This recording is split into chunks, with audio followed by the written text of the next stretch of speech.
Sweet Ontario maple syrup, the liquid gold of spring. Tramping through the sugar bush to collect sap in the spring is a tradition passed down from generation to generation.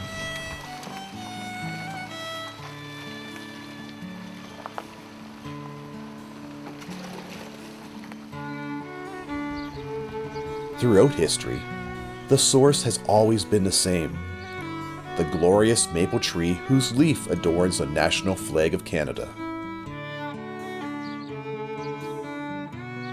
Sugar and black maple are the most common trees in sugar production. Red maple and silver maple are also used. These trees, native to eastern Canada and the northeastern United States, are used to produce maple syrup. In short, that means all the world's maple syrup is produced in North America, with over 80% coming from Canada. Also, like the wine vineyards, the taste of the syrup not only varies from region to region, but also from farm to farm. It is a change from season to season that produces the sap we've grown to love. In the summer sunshine, the growing trees produces food for itself through photosynthesis. The sap travels through the sapwood, up the length of the tree and into the branches. In the autumn, the excess food is stored in the base of the tree and in the roots, where it remains frozen during the winter months. With the rise in temperature as spring approaches, the sap begins flowing. The tree is tapped by drilling a hole into the sapwood to release the sap. Each season is as important as the next in the production of sap.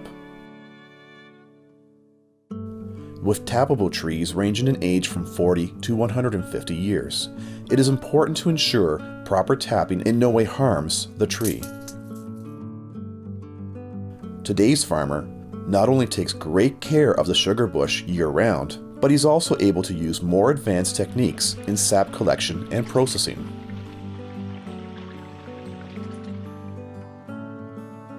Most syrup producers use plastic tubing that runs from tree to tree,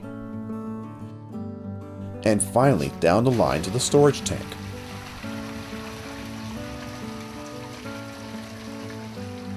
The tubes not only cut down on the manual labor, they allow today's farmer to tap trees that were once too difficult to reach.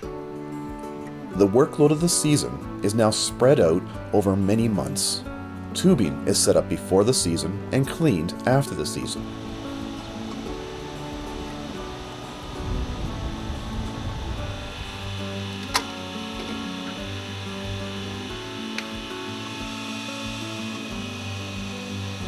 Reverse osmosis is a process that removes the extra water. It removes 50 to 70% of the water present in the sap prior to boiling, which greatly reduces boiling time and the amount of fuel needed for the evaporator. It takes about 40 liters of sap to produce 1 liter of maple syrup. The evaporator is the heart of the maple syrup operation. It churns maple sap into maple syrup. All the pans are stainless steel. The first one is a large flue pan designed for fast evaporation of the sap. The small pan has a flat bottom to help with the caramelization of the syrup for finishing. It is important to keep a constant watch on the boiling process to ensure the sap reaches the proper density. As the sap moves through the pan, we can see the change in the color and texture as it becomes syrup. Maple syrup is thicker than water, so it boils at a higher temperature. The finished syrup is drawn off after it has reached 4.5 degrees Celsius above the boiling point of water. This ensures the syrup is 66.5 brix, which is the industry standard unit of density. This syrup is filtered to produce a clear product and packaged hot at 85 degrees Celsius into containers designed for maple syrup.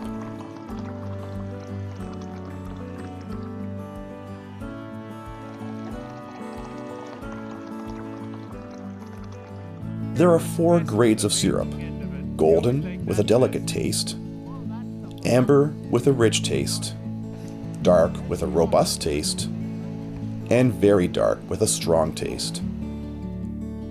The darker grades have a more distinctive maple flavor. There are many fine products produced from maple syrup: maple sugar, maple butter, maple cream, granulated maple sugar, and we must not forget about maple baked goods. Maple syrup and sugar have been used in cooking for hundreds of years, including everything from baked beans to rice pudding, from maple tarts to maple popcorn, as well as candy. All you need is the recipe and some pure maple syrup. Whatever the product, the most exciting time to buy is during the sugaring season in early spring. Many areas hold festivals during this time of the year, offering trips to both the sugar bush and sugar house. And of course, there's always time to have a taste. The largest of these festivals is held in Elmira, Ontario. As with the other festivals, it is a perfect chance to get a taste of everything. Maple Weekend is held the first weekend of April every year. This event allows you to go directly to the farms and see how maple syrup is made. Maple products can be purchased year-round in farmers markets and specialty stores. Remember, sweet Ontario pure maple syrup has a taste second to none. A pure 100% natural sweetener.